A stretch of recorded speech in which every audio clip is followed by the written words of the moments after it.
अस्सलाम वालेकुम व रहमतुल्लाहि व बरकातुहू। मैं एडवोकेट पप्पू खिलजी आज आप सबके बीच में हाजिर हुआ हूँ। आज मैंने अपने साथियों की राय के अनुसार एक पश्चिमी राजस्थान में नया संगठन बनाने का जो इतने महीने से विचार विमर्श चल रहा था, आज उसको अमल में लाया जा रहा है। कई साथियों का एक मेरे से सवाल था कि पप्पू खिलजी साहब, आपने आज का ही दिन क्यों चुना? सबसे पहली बात, आज जुम्मा है, आप सबको जुम्मा मुबारक। और आज ही के दिन ये इस्लामिक तारीख के अनुसार 29 मई 1453 को खिलाफते उस्मानिया के खलीफा सुल्तान महमद के ने कुस्तुनतुनिया फतेह करके हक का परचम बुलंद किया। और आज हम जो संगठन बना रहे हैं, आज हमने जो संगठन की तामीर रखी है, हम भी अपने हक के लिए ही इस संगठन की नींव रख रहे हैं। आज आपके सामने जो संगठन की नींव रखी जा रही है, उसका नाम आपके सामने हाजिर है। संगठन का नाम हमने आपके कहे अनुसार, सबकी राय के अनुसार मैंने संगठन का नाम रखा मजलिस ए हिंद। ये हिंद की मजलिस है। इस मजलिस के प्लेटफॉर्म पर हम सब मिलकर कौम की बेहतरी की बात करेंगे। कौम के बेहतर भविष्य के लिए हम इस प्लेटफॉर्म पर जितना हो सके उतना अच्छा करेंगे। मैं पप्पू खिलजी खुदा को हाजिर नाजिर मानकर आपसे वादा करता हूं कि इस संगठन के प्लेटफॉर्म पर मैं आप सबके साथ कौम के लिए हर संभव, हर जगह जहां पर मेरी जरूरत होगी, जहां पर कौम का एक बच्चा भी मुझे पुकारेगा, युवा पुकारेगा और बुजुर्ग पुकारेगा, तो मैं आप सबके बीच में बिल्कुल लब्बैक कहते हुए हाजिर रहूंगा। और मेरा एक शरीर में खून का एक कतरा भी जब तक मौजूद रहेगा, मैं कौम के लिए बिल्कुल आप सबके बीच में हाजिर रहूंगा। मैं आप सबको ये बताने चाहूंगा कि इस संगठन के मुख्य उद्देश्य क्या क्या होंगे, क्योंकि जब संगठन अस्तित्व में आता है तो संगठन का सबसे पहले उद्देश्य पूछा जाता है कि आप किस उद्देश्य से एक संगठन बना रहे हैं। तो मैं इस संगठन का पहला उद्देश्य आपके सामने रख रहा हूं कि सभी मुस्लिम भाइयों को एक प्लेटफॉर्म पे मैं देखना चाहता हूं। मेरा ये सपना है। हम अलग अलग फिरकों में बंटे हुए हैं, अलग अलग मसलकों में बिल्कुल बंटे हुए हैं, छोटे छोटे बहुत संगठन हैं, मगर हम सब जब हमें हमारी कौम को जरूरत होती है तो हम सब एक प्लेटफॉर्म पर कभी भी हाजिर नहीं हुए। मैं चाहता हूं राजनेता हो या फिर सामाजिक संगठन हो, कोई भी हो, हम सब मिलकर कौम के लिए, कौम पर हो रहे जुल्म के खिलाफ बोलेंगे। हम कौम की बेहतरी के लिए आवाज उठाएंगे। आज हमें एक प्लेटफॉर्म पर आने की जरूरत है। हमने देखा है पहले कि कई आंदोलन हुए और उन आंदोलनों में, छोटे छोटे जातीय आंदोलनों में हमने देखा कि उन्होंने बिल्कुल अपनी बात सरकारों से मनवाई, मगर हम एक मुस्लिम आरक्षण की भी आवाज आज तक नहीं उठा सके। और आज से पहले जिन जिन जातियों ने आरक्षण की बात की, उन्होंने अपनी बिल्कुल हक की बात मनवाई। और जब SC/ST एक्ट में छेड़छाड़ हुई थी तो आप सभी ने देखा था कि बिल्कुल वो समाज एक प्लेटफॉर्म पर खड़ा हुआ और सरकार को पीछे हटना पड़ा। और आज हम देख लीजिए बिखरे हुए हैं, इसलिए कि सरकार हमेशा हमारे ऊपर जुल्म करती रही और हम उस जुल्म को सहते सहते आ रहे हैं। बात 3 तलाक की हुई, बाबरी मस्जिद की हुई, इसके अलावा भी ऐसे कई मामले हुए जहां पर मुसलमानों पर जुल्म हुए और हम सहते गए। एनआरसी, सीएए और एनपीआर की जब बात हुई तब हम सब लोगों ने बिल्कुल एक प्लेटफॉर्म पर खड़े होकर और इस बिल का विरोध किया था। आगे भी हम इन ऐसे बिलों का विरोध करेंगे। आप सब जानते हैं कि जब हमारी बहन बेटियां शाहीन बाग का आंदोलन कर रही थी, उनको हमारी जरूरत थी। जितना हो सके हम सब ने मिलकर उनका सहयोग किया और आगे भी हम चाहते हैं कि ऐसे सहयोग हम हमेशा करते रहें। लॉकडाउन हुआ, आप सब जानते हैं, महामारी की घोषणा जब बताया गया कि भारत में भी कोरोना महामारी आई है, सबने मिलकर सहयोग किया और बिल्कुल मैंने भी अपनी हैसियत अनुसार अपने युवा साथियों के साथ मिलकर जितना हो सके हर संभव जरूरतमंदों तक जितनी हो सके सहायता पहुंचाने की कोशिश की। ऐसे प्लेटफॉर्म पर हमने और भी कई काम किए हैं। अभी दिल्ली में जो दंगे हुए उसमें मैं खुद गया था, आप सबकी जो सहयोग राशि हमें प्राप्त हुई थी वो लेकर और उन तक पहुंचाने का काम किया। इससे पहले भी मैंने जब केरल में बाढ़ आई उस समय भी आप सबकी दुआओं से मैं वहां केरल पहुंचा और उन सब के बिल्कुल आप सबकी जो दी हुई राशि थी उन सब तक मैंने पहुंचाने का प्रयास किया। छोटा छोटा सब जब भी कोई काम हुआ, उसके अलावा भी जब जब मुसलमानों पर जुल्म हुआ, मॉब लिंचिंग की घटनाएं हुई, उस समय मैंने आप सबके सहयोग से आप मुसलमानों की आवाज को बुलंद करने का काम किया। यह आप सबका बड़प्पन है कि आप सबने मुझे चुना और मुझे आगे लाए और आप सबके बड़प्पन की वजह से आज मैं इस जगह पर बैठा हूं।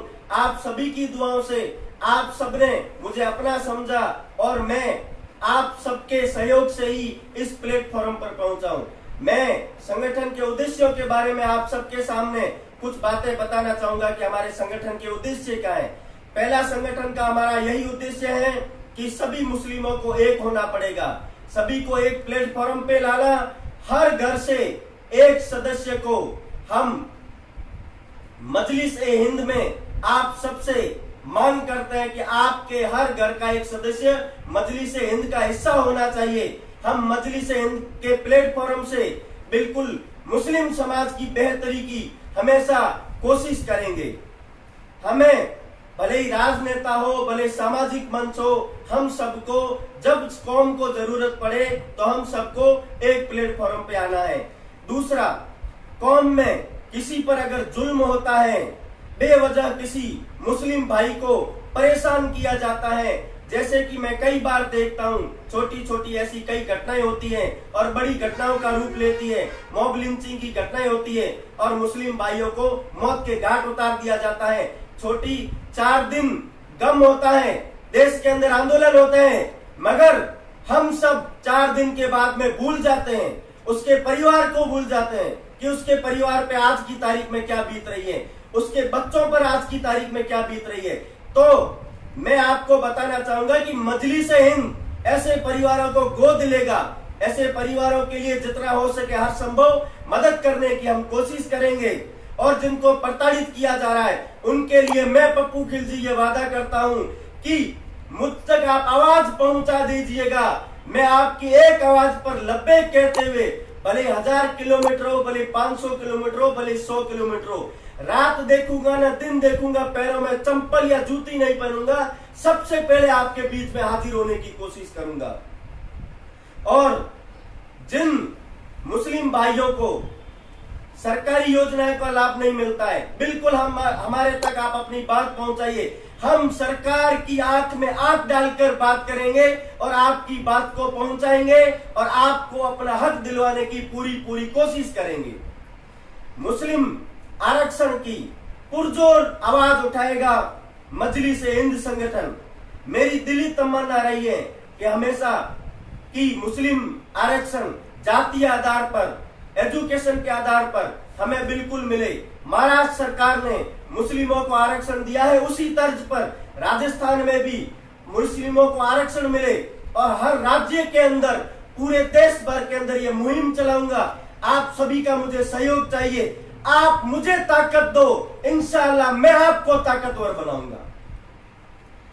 आगे मैं कहना चाहूंगा कि हर वो मुस्लिम जिसने इस देश के लिए अपनी जान गंवाई, सेना में हो या पुलिस अधिकारी हो, कोई भी, उनको बिल्कुल शहीदों का सम्मान दिया जाएगा और उनकी वफात के दिन को शहीदी दिवस के रूप में मनाया जाएगा।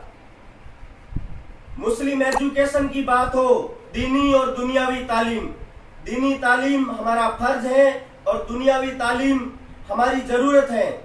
इन दोनों को देखते हुए फर्ज और जरूरत, इन सब पर तालीम का काम किया जाएगा। सबको, कोई गरीब, कोई जरूरतमंद, कोई ऐसा आदमी, कोई बच्चा ये ना सोचे कि बिल्कुल मैं आज की तारीख में पढ़ना चाहता हूं और मुझे किसी प्रकार का संसाधन की जरूरत है और मुझे वो संसाधन नहीं मिल रहे। इंशाअल्लाह आप सब दुआ कीजिए कि मजलिस-ए हिंद के हक में, कि मजलिस-ए हिंद हमेशा आपकी जो आशाएं हैं उन आशाओं पर खरा उतरने की पूरी कोशिश करेगा। गरीब, दबे कुचले, विधवाएं, तलाकशुदा, अनाथ, अपंग लोगों के लिए मजलिस-ए हिंद अपनी तरफ से इंशाअल्लाह पेंशन की व्यवस्था करेगी। आप जहां पर ऐसी कोई परेशानी आती है उन सब के लिए। मुस्लिम युवाओं को रोजगार के अवसर प्रदान किए जाएंगे। मुस्लिम महिलाओं को कहीं पर भटकना ना पड़े, स्वावलंबन रोजगार योजना शुरू की जाएगी। और सबसे जो अहम बात है, जो अहम मुद्दा है, वो ये है कि इस्लामिक इतिहास, जो इस्लामिक इतिहास है उससे कौम की जो युवा पीढ़ी है उसको रूबरू करवाया जाएगा। जो आज की तारीख में आज की युवा पीढ़ी है जिसको इस्लामिक इतिहास के बारे में मालूम ना होगा, तो उनको उस अपनी हमारी कौम के युवा पीढ़ी को बिल्कुल इस्लामिक इतिहास से रूबरू करवाया जाएगा। सामाजिक कुरीतियां, ये हमारा अहम मुद्दा है समाज के लिए, हमारी कौम के लिए। मृत्यु बोझ, फिजूल खर्ची, दहेज प्रथा और जो शाही शादियां जहां पर बिल्कुल फालतू और फिजूल खर्चा होता है, इन सब पर रोक लगाने के लिए मजलिस-ए हिंद बिल्कुल पूरा प्रयास करेगी और हम सब मिलकर इस मुहिम को आगे तक लेकर जाएंगे और इंशाअल्लाह हम इसमें कामयाबी भी हासिल करेंगे। आप सब लोगों की दुआओं की जरूरत है। नशावर्ती के खिलाफ हमारी कौम के युवा आजकल नशावर्ती में भी कई जगह मैं देखता हूं कि लिप्त होने लगे हैं। उन सबको नशावर्ती बताऊंगा आपको कि पहले भी ऐसा हुआ और मैंने हमेशा आवाज उठाई। नबी पाक के खिलाफ जब नबी पाक के खिलाफ असामाजिक तत्वों ने किसी प्रकार की अभद्र टिप्पणी की, मैंने कभी इस चीज को सहन नहीं किया और उनके खिलाफ मैंने पुरजोर आवाज उठाई और ऐसे असामाजिक तत्वों को जेल पहुंचाने तक का मैंने काम किया। ये सब आपके साथ और आपकी दुआओं के कारण हुआ है। मैं यही कहना चाहूंगा आपको कि आगे भी इसी प्रकार कभी भी नबी साहब के खिलाफ ऐसी कोई टिप्पणी करता है, इस्लाम के खिलाफ कोई टिप्पणी करता है, कभी मुस्लिम समाज के खिलाफ कोई टिप्पणी करेगा तो बिल्कुल हम उसको बर्दाश्त नहीं करेंगे और संविधान के अनुरूप जिस प्रकार से पहले भी हमने कार्रवाइयां की है, आगे भी हम ऐसी कार्रवाइयां करेंगे। हम बिल्कुल इस चीज को बर्दाश्त नहीं करेंगे। जो लोग जहर उगलने वाले लोग हैं, इनके खिलाफ हमारी मुहिम पहले भी स्टार्ट थी और आगे भी ये मुहिम हमारी स्टार्ट रहेगी। संगठन द्वारा हर जिले में मुस्लिम हॉस्टल, मुस्लिम मुसाफिर खाना की जमीन उपलब्ध करवाने के लिए सरकार से आग्रह किया जाएगा। सरकार नहीं मानेगी तो सरकार को बिल्कुल हम ज्ञापन देके, आंदोलन करके घेराव करके और सरकार को झुकाकर बिल्कुल हर जिले के अंदर मुस्लिम हॉस्टल और मुस्लिम मुसाफिर खाना लाने का आपके लिए पूरा पूरा प्रयास करेंगे। उनकी बिल्डिंग तामीर करवाना और जमीन आवंटन करवाना। हमारा अपना अखबार होगा, बिल्कुल हमारी खुद की आवाज बुलंद होगी, आपकी आवाज बुलंद होगी, हम सबकी, हमारी कौम की आवाज बुलंद होगी। हमारी कौम का कोई भी आदमी अपनी बात रख सकता है हमारे अखबार के द्वारा। और हम अपने अखबार में, क्योंकि हम देख रहे हैं आजकल ये न्यूज वाले, ये चैनलों वाले कभी हमारी आवाज को आगे नहीं आने देते, हमारी आवाज को दबाया जाता है। तो उसी को देखते हुए हमारा अपना अखबार होगा, हमारा अपना न्यूज चैनल होगा। हम अपने न्यूज चैनल पे आवाज उठाएंगे और इसके द्वारा ही मुस्लिमों की आवाज को दबने नहीं दिया जाएगा। मैं यही आपके सामने कहना चाहूंगा कि आज जो मजलिस हिंद की स्थापना हुई है, आप सभी लोग इस मजलिस हिंद से जुड़े। हम सब कौम की बेहतरी के लिए हमेशा हर संभव प्रयास करेंगे। पूरे देश में मजलिस की शाखाएं होगी। हम सब मिलकर कौम के लिए और कौम को मजबूत बनाने का प्रयास करेंगे और बिल्कुल हर सरकार के अंदर हमारा नुमाइंदा होगा। उसके लिए हम जो हमारा हिस्सा है वो हिस्सा मांगेंगे कि बिल्कुल हमारा भी आदमी हर पार्टी के अंदर, हर संगठन के अंदर हम अपनी ये चीज मांग करते हैं। क्योंकि हमारे लोग आपको वोट देते हैं तो बिल्कुल हमारा, आपका भी हक बनता है कि आप हमारा जनप्रतिनिधि चुनने का बिल्कुल हम प्रयास करें। मैं आप सबसे यही कहना चाहूंगा कि आप सब दुआ करें मजलिस हिंद के लिए। पूरे देश के अंदर मजलिस हिंद की शाखाएं फैले, मजलिस हिंद हर जिले में, हर कस्बे में कार्य करे। आप सब जानते हैं कि पप्पू खिलजी ने आपसे वादा किया है, तो मैं कभी वादा खिलाफी नहीं करता हूं। मैं आपके से वादा करता हूं और उस वादे को मरते दम तक निभाऊंगा। मैं फिर से कहता हूं कि मेरे शरीर के अंदर खून का एक भी कतरा मौजूद है, तब तक मैं कौम के लिए अपनी जान देने के लिए तैयार हूं। कौम के लिए मेरी जान हाजिर है और मेरी जान कुर्बान है। मैं आप सभी को यही एक इल्तिजा करता हूं कि हम सब मिलकर एक प्लेटफॉर्म पे आए और बिल्कुल कौम की बेहतरी के लिए एक काम करें और कौम की बेहतरी, कौम को एक करने के लिए, सभी को इस संगठन से जुड़ने का प्रयास करने के लिए हम बिल्कुल तैयार रहेंगे। आप सब देख रहे हैं हमारा ये लोगो है मजलिस हिंद का और हमने ये झंडा भी बनाया है आपके सामने।